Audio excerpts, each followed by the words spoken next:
యో guys welcome to Bombay talkies. ఈ రోజు చూసిన రెండో సినిమా బైకర్. ఈ బైకర్ సినిమా ఎలా ఉంది అంటే ఫస్ట్ ఆఫ్ ఆల్ ఇది ఒక న్యూ జనర్ మూవీ. అంతేకాకుండా ఈ సినిమా లెంత్ కూడా కొంచెం ఎక్కువ ఉంది, 2.5 అవర్స్ ఉంది. ఈ cinema beginning first 20 minutes family emotions తో, క్యూట్ కపుల్ ఫ్యామిలీ ఎమోషన్స్ తో చాలా బాగా సాగిపోతుంది. 20 minutes తర్వాత ఫ్లాష్ బ్యాక్ ఎపిసోడ్ స్టార్ట్ అవుతుంది. ఈ ఫ్లాష్ బ్యాక్ ఎపిసోడ్ లో కూడా టెక్నికల్ ఆస్పెక్ట్స్ చాలా బాగుంటాయి. ఎస్పెషల్లీ ఆ రేసింగ్ సీన్స్ లో కొన్ని షార్ట్స్ కానీ దానికి వచ్చే బ్యాక్గ్రౌండ్ మ్యూజిక్ కానీ ఎక్స్ట్రాడినరీగా ఉంది.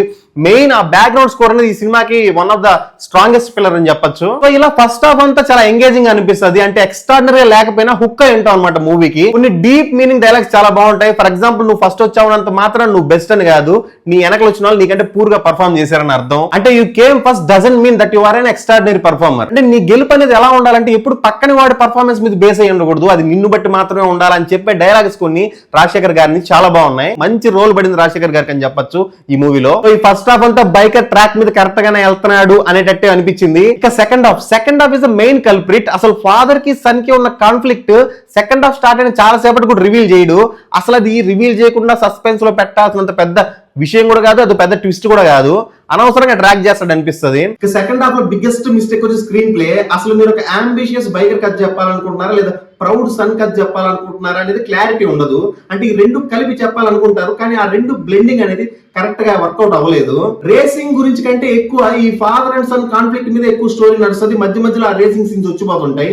సో వీటికి సింక్ ఉండదు అనమాట. చూసేటప్పుడు biker has lost his track అనిపిస్తుంది. చాలా క్లమ్జీగా ఉంటుంది సెకండ్ హాఫ్ అంతా. ఒక ప్రాపర్ థీమ్, ఒక ప్రాపర్ అరేంజ్మెంట్ అనేది ఉండదు.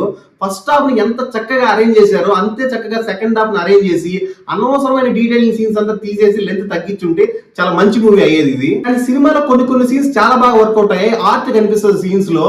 ఫర్ ఎగ్జాంపుల్, రాజశేఖర్ సీన్స్ కానీ, lions art and jumping scene ఉంటుంది, బైక్ జంపింగ్ సీన్, ఆ సీన్ కానీ, ఎస్పెషల్లీ బ్యాక్గ్రౌండ్ స్కోర్ కానీ కొన్ని ఎక్స్ట్రాడినరీ ఎలిమెంట్స్ ఉన్నాయి మూవీలో. కానీ ఆ సెకండ్ హాఫ్ లో ఆ మల్టిపుల్ లేయర్స్ ని హ్యాండిల్ చేయలేకపోవడం, కరెక్ట్ గా అరేంజ్ చేయలేకపోవడం వల్ల ఇవన్నీ వేస్ట్ అయిపోతుంది. సినిమా అంతా చూసాక అంతేం లేదు మూవీ అన్న ఫీల్ తీసుకొస్తుంది. అండ్ ఈ సినిమాలో ఉన్న రేసింగ్ సీన్స్ కూడా విజువల్లీ బాగానే ఉంటాయి, కానీ ఒక హై ఎక్స్పీరియన్స్ ఇవ్వదన్నమాట. ఒక హై చూసేటప్పుడు, ఇప్పుడు ఫర్ ఎగ్జాంపుల్ F1 మూవీ చూసేటప్పుడు దానిలో విన్ అవ్వడానికి ఒక స్ట్రాటజీ అనేది ఉంటుంది. ఆ స్ట్రాటజీ సక్సెస్ అయినప్పుడు ఒక హై మూవ్మెంట్ అనేది వస్తుంది అనమాట.